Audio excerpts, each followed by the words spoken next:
እጅግ አሳዛኝ ኢትዮጵያ ታላቁን የሰላም አባቷን አጣች።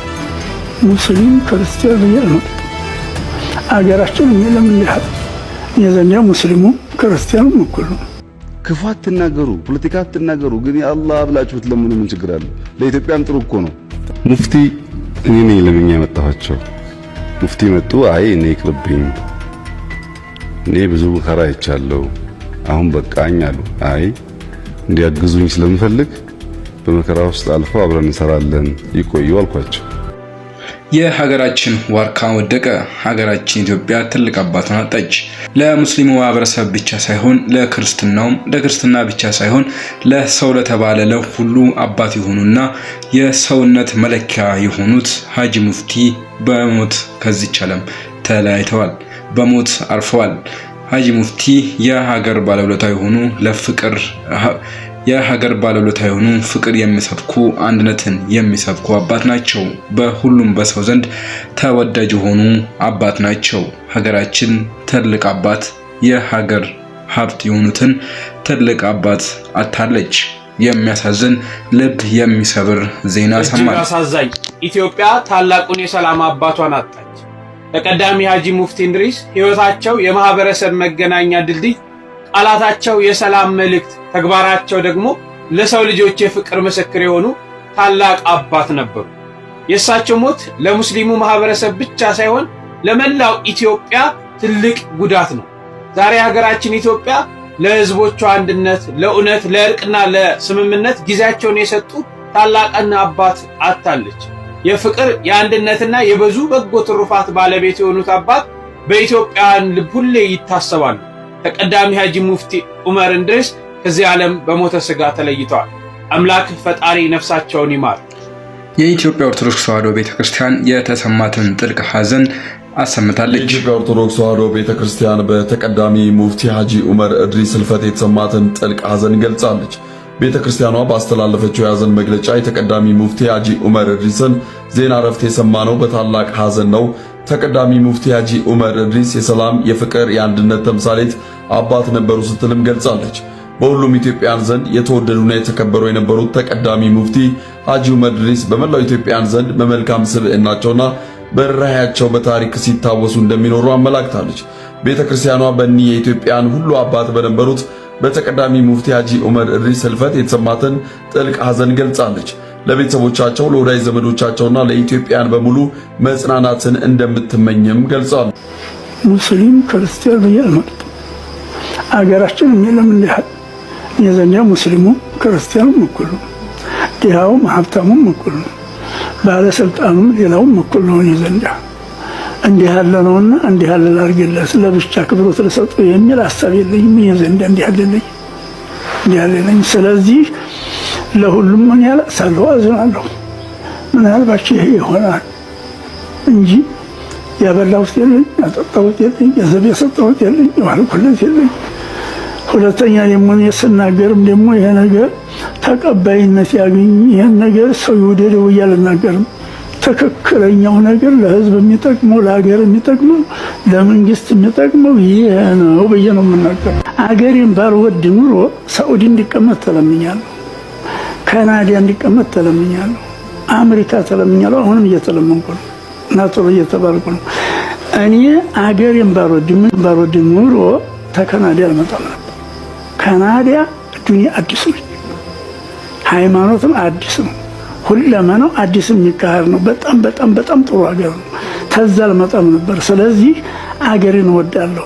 ክርስቲያኖቹና ሙስሊሙና ክርስቲያኑ ህዝብ ወንድማማቹ ነው፣ እህትማማቹ ነው። በሐዘንም በደስታም በሞትም በሰርግም አብሮ ተባብሮ የሚበላ ተባብሮ የሚረዳዳ የሚተጋገዝ ሆኖ ነው የምናውቀው እኛ ስናድግ።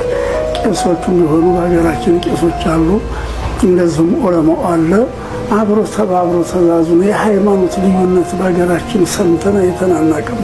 በሃይማኖት ምክንያት ሰው መጣላት፣ መራራቅ፣ መቃረን፣ መተማማት ይሄ በሀገራችን ሰምተንም አይተንም አናውቅም። አሁን በቅርብ የመጣና በዛ ሀገር ተመጣን የምንሰማው ነገር እንጂ በሀገራችን ተይህም አልፎ ወጣቶቹ በሚያገቡ ጊዜ አንድ ላይ ይሞሸራሉ።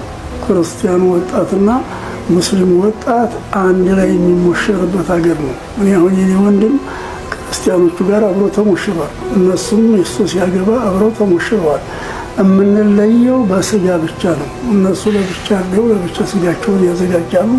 ሙስሊሞቹ ደግሞ ለብቻ አርደው ስጋቸውን ለብቻ ያዘጋጃሉ። ሀገራችን ክርስትናና እስልምና መቀረን አለ። ሙስሊምና ክርስቲያኑ በሃይማኖት መለየት አያውቅም፣ በብሔር መለየት አያውቅም።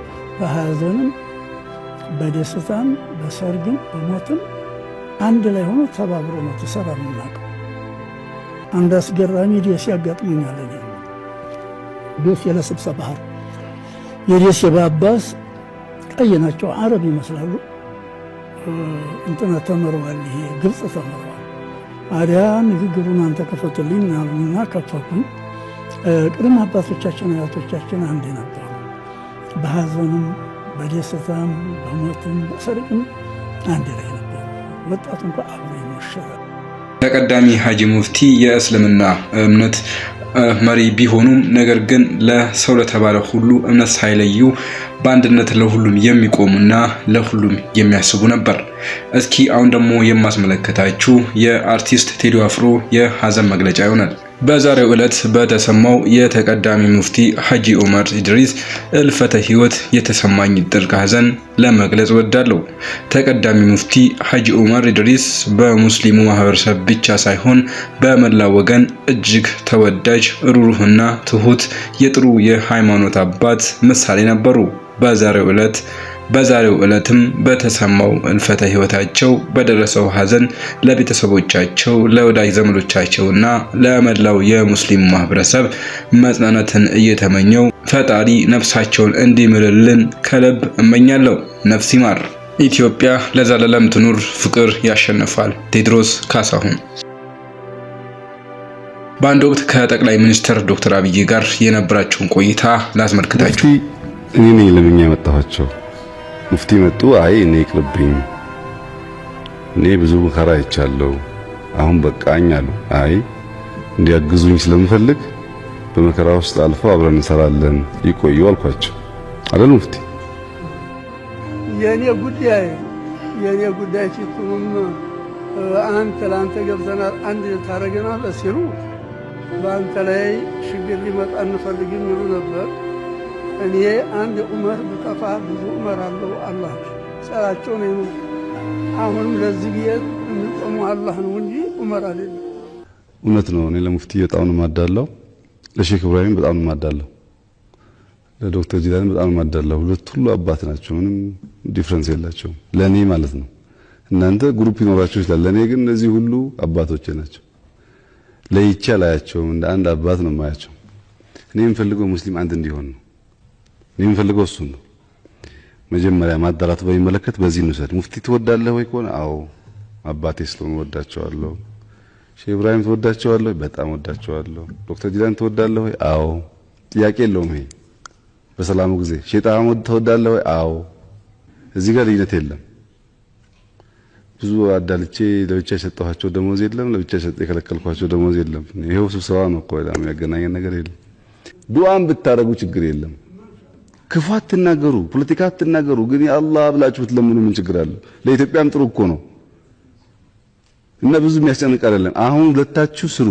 ሌላ ግን መስተካከል ያለበት ነገር ሰብር ግን አድርጉ።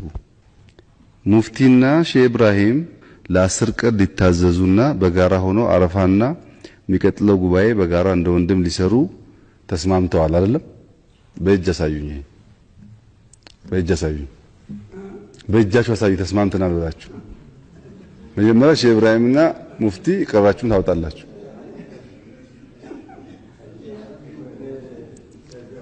አይ ግዴታ የለም እኮ አልወድም ካላችሁ መተው ትችላላችሁ። ቆይ ሼህ ኢብራሂም ግግር ብለን የማያስፈልግ ጸብ ጭቅጭቅ አንፍጠር። በዚህ እንስማማለን። በእጃችን ሁሌ እስላሞች እንደዚህ ብትሆኑ እኮ ሀገር ይሄኔ ሰላም ይሆን። ገነትና ሲኦል ለሁሉም እምነቶች እኩል ቢፈጠርም ሙፍቲን በኔ እይታ አላህም እግዚአብሔር እንደሚወዷቸው አልጠራጠርም። ለምን አትሉኝም?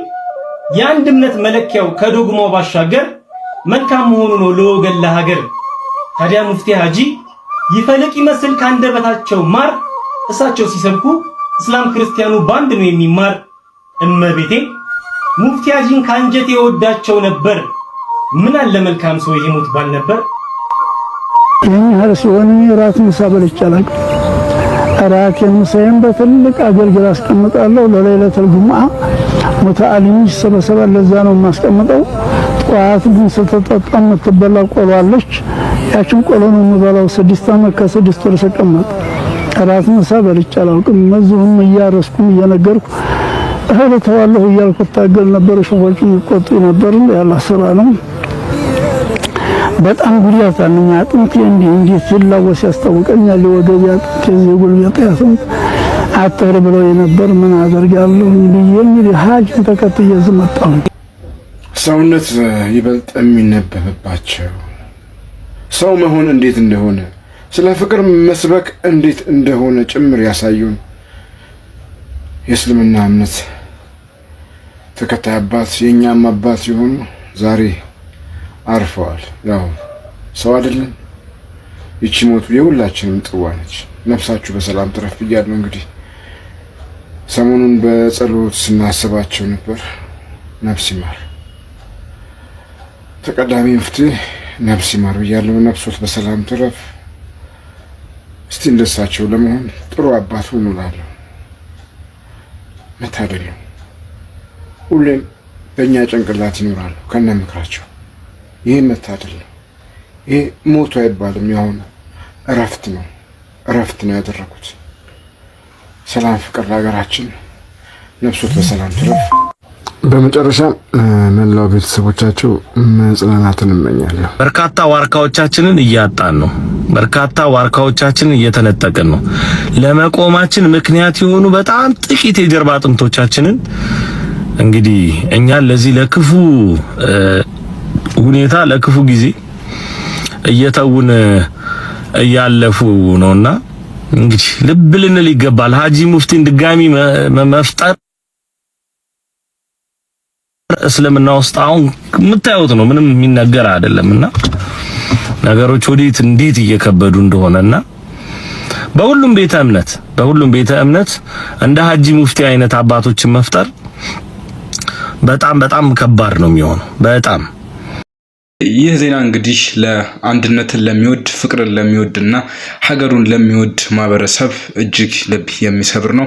እውነትም ሀገራችን ትላልቅ አባቶችን እያጣች ትገኛለች። ትላልቅ የሀገሩ ባለውለታና ስለ አንድነት ስለ ፍቅር የሚሰብኩ አባቶችን ትላልቅ አባቶችን እያጣች ትገኛለች። አባቶች ትልቅ ትርጉም አላቸው። ትልቅ ጥቅም ለሀገር አላቸው። እንግዲህ እግዚአብሔር አምላክ ነፍሳቸውን ያሳርፍልን። ለመላው ልቡ ለተሰበረ በዚህ ዜና ልቡ ለተሰበረ ላዘኑ ለቤተሰቡ መላ ለኢትዮጵያ መጽናናትን እንመኛለን። አሁን እስኪ ስለ ቀብር ስነ ስርዓታቸው እንስማና ስለ ወሲያ ቀብራቸውን በተመለከተ እንደሚታወቀው አንደኛ ለሸሪዓ መሰረት ንዛዝ ያላቸው ወሲያ ያላቸው እሱም ደግሞ በተግባሩ ተረጋግጦላቸው ቦታቸው ላይ 1000 ካሬ የቀብር ቦታ ተፈቅዶላቸዋል። ይሄ ህጋዊ የሆነ መሰረት የያዘ ነው። እንደ ሸሪዓ ሲታይ ደግሞ እዚህ ቦታ ላይ ነው ቀብሬ ብለው እሳቸው ታሉ በሐያት ያስቀመጡት ንዛዜ ነው። ሸሪዓም የሚቀበለው ነው።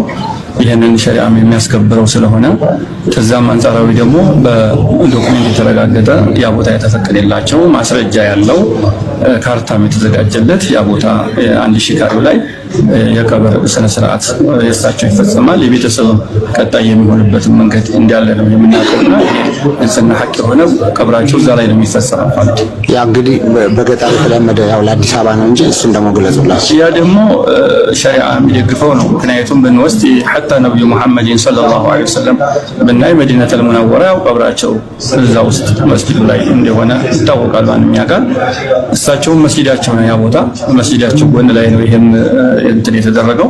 በትላልቆቹም ሐሪማ ስናይ ለምሳሌ መውሰድ እንችላለን፣ ዲያናን ማየት እንችላለን።